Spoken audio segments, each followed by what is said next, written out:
Heart disease is the #1 killer in the world today. So what I'd like to look at today is heart disease preventable? Can heart disease be conquered? Can the arteries be cleaned out? Can the heart be strengthened? But when you understand that the human body's been designed to heal itself, I think you'll realize that the answer to all those questions is yes. So I'm going to be listing here the true remedies, those 8 laws of health. So pure air, when we're breathing in pure air, I trust you're breathing pure in while you're sleeping. I trust your windows are open every night. And the most powerful way to oxygenate your body is exercise. And exercise is probably the #1 way to strengthen the heart. And your pulse is one indication of how strong your heart is. The stronger your heart is, the lower your pulse will be. And that's not genetics. My son, Peter, when he was 25, he's in his mid-30s now, he was training for a triathlon and he was running up and down the hills behind Brisbane. So what he was doing, and this is the most effective form of exercise, it's the high intensity interval training. So as the name implies, they are intervals of high intensity and intervals of recovery.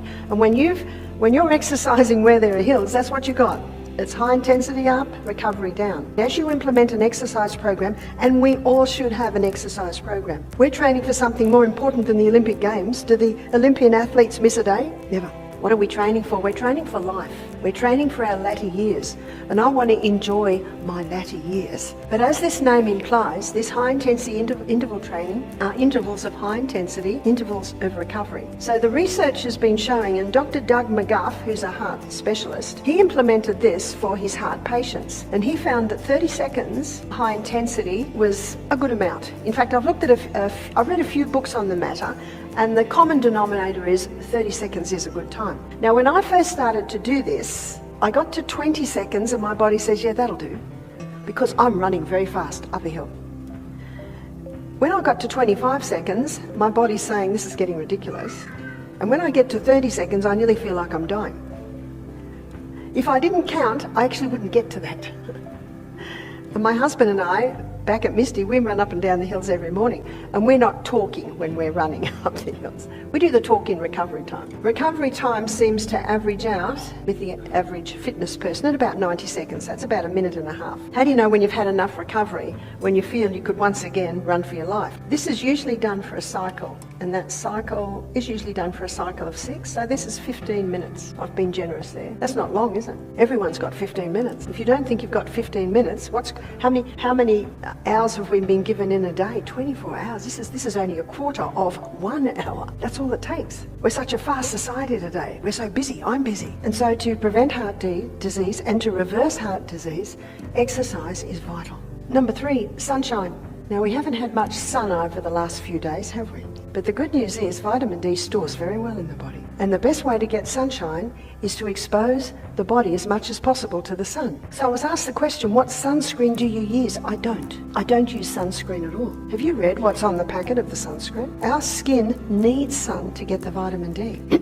The ultraviolet rays from the sun hit a form of cholesterol just under the skin to vitamin D. What's converted to vitamin D? Cholesterol. But isn't cholesterol the #1 cause of heart disease? No. The heart must be kept with all diligence. So how do we keep the heart with all diligence? Daily exercise is vital to strengthen the heart. Daily sunshine is important for the vitamin D. The 4th law is temperance. That means not taking anything into the body that will harm it and taking in moderation the good things. Tobacco also causes a crisis in the body. Tobacco also damages the arterial walls. #5 is sleep.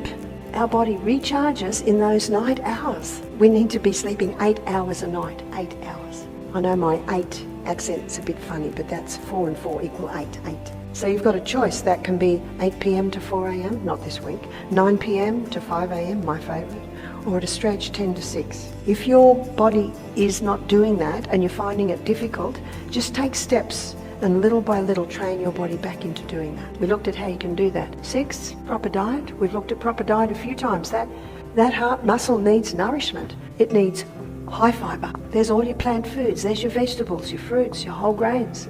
It needs generous proteins. There's your legumes, nuts and seeds, and healthy fats. There is no proof that saturated fat causes heart disease. No proof. So healthy fats, there's your nuts and your seeds, there's your coconut oils, your Your olive oils, yes, they are concentrated fats, and we should not be having a lot of them. But they're very concentrated, and I don't know about you, but I don't think I could drink half a cup of olive oil. A little bit. It's a concentrated food, but we do need it. There's your proper diet. Water. But not only water, something else, and that is salt. How much water a day? At least 8 glasses. They're 8-ounce glasses. Little by little, all through the day. It's the best blood thinner. If you're not used to water, take it little by little by little, all through the day. It's the best way to take it. And when we looked at digestion, we saw that you have to stop half an hour before the meal and resume about an hour and a half after the meal. The 8th law is trusting God. And I think most people realise that stress plays a big part in heart disease, in high blood pressure. And God's given some beautiful verses in the Bible that we can take and make our own. And one's found in Isaiah 26 verse 3, where the Bible says that God will keep him in perfect peace, he whose mind trusts in God.